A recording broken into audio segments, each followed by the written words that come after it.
Osomabhizinisi labathengisa bomabonakudze edolobheni Stegi bathi sive sisadzinga kufundiswa kabanti ngebumcoka bekubhadala umthelo wamabonakudze i-TV license kanye ke nekuthi labo ke labangawubhadali bavele ke nabo enkantolo njengoba ke bavela bona bosomabhizinisi lokho kuvakele ngabosomabhizinisi labathengisa bomabonakudze edolobheni laseStegi kaze labosomabhizinisi bebakhuluma ngesikhathi bahlangene nemsakazo wetithombe Swarton TV lapho ke bekuchazelwana khona ngetinguquko letitawucala ke kusebenta mhla ka-1 July letiphathelene nekutsengiswa kwamabonakudze kuleli kukhankaswa kwabatiwa ngekuthi yi-EP yakho campaign nomhlangano kubanjelwe eholeni lamasipala waseStegi.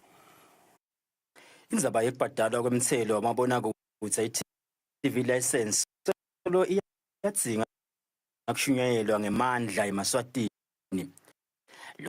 Ukuvetwe bosomabhizinisi kanye netinsatseli lebetiyingcenye yemhlangano wemsakato eSwatini TV nabosomabhizinisi labathengisa bomabonakudze edolobheni eStegi lomuhla. There might be instances where a customer will come to the shop and say, I have no problem of paying the 180, but I don't want to give my personal details. What will happen?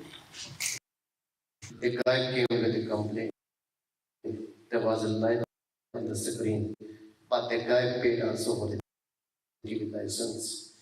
But he was fighting with me that he was asking me to get the wholesale the money back for the 180.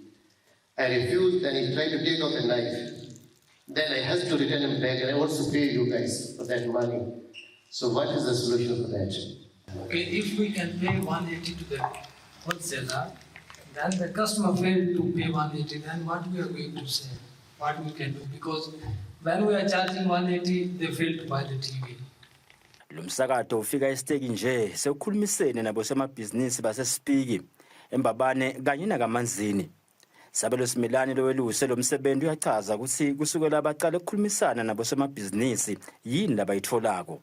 Kukhona bathengisi babo bomabonakudze laveni labangabathengi ngaphandle kwelive, so kune mara wholesalers labese ayabathengisela lama retailers lesinawo laveni.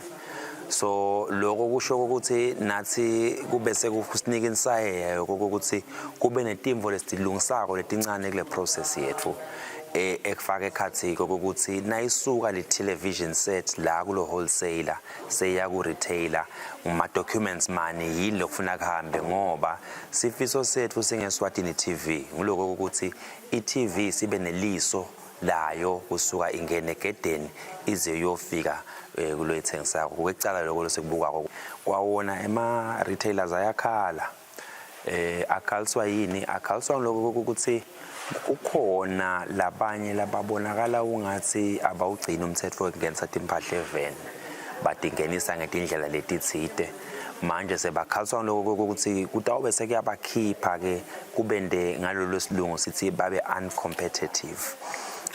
Nako lokho sithembisile ukuthi sitawuchubeka sikubuke na ERS ukuthi bomabonakudze eveni kube bede labafohlako emarketeni.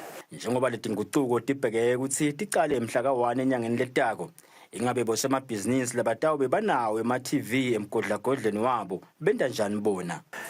Bo-inspector bethu bayaphuma bayahamba bayabuka laveni kodwa nabo bathengisi bema-television sets siyacela ukuthi basibambise lesitoko leso sicela basideclarishe ubhalele nje eSwatini TV usho ukuthi mina ngingiretailer bani i-TV license number yami ngile TV retailer license ngoba wonke umthengisi wema-television set 7 kufuna abe ne-TV retailer license usitshela ukuthi TV retailer license yami ngile ema-TV lenginawo esitokweni yalo ang-25 ama-decoder lenginawo esitokweni ang-10 sitowati kokuthi retailer A yena usetasinika ama-license lang-10 alama-TV nale mali lehambisana nalo 10 noma-TV lengaphandle kwanawa latawungena after lo mhla ka-1.